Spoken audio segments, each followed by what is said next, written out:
This is so important for us to know that we need to be careful how we handle people. I know there's a social awkwardness that we all encounter whenever we encounter people, whenever we're having that conversation and it just doesn't flow. You ever have that conversation where it just doesn't flow? It gets that awkward silence is like right in the middle of you're trying to carry the conversation or the other person trying to carry the conversation. One thing we need to know is that each and every one of us has a period of social awkwardness, and it's okay. It's okay to do it. It's okay to have it. We all have it. But the thing about it is that oftentimes when we're talking to people, it's not for us, it's for them. They need to hear themselves think. They may be at a very interesting part of their life, and all they need is for you to hear them. All they need is for someone to hear them.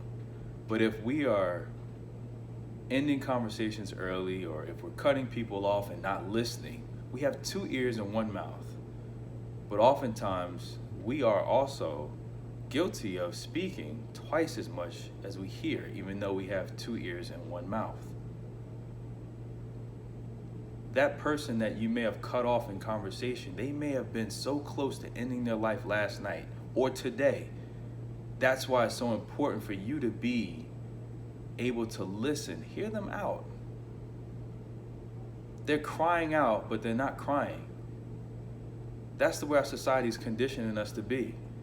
We're supposed to say, I'm fine, or everything's good.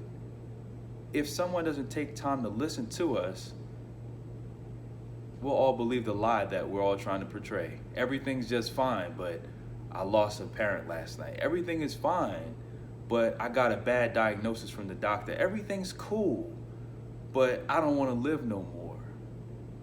These are the misperceptions or misconceptions that we try to give people in saying that we're okay because we don't think people will hear us.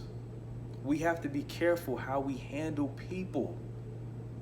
They're crying out, but they're not verbally crying out.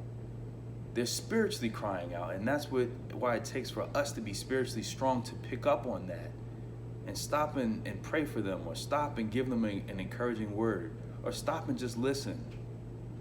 When are we going to listen to what we're hearing spiritually? Not just what we're hearing here, what we're hearing spiritually. People need us. What are we doing about it?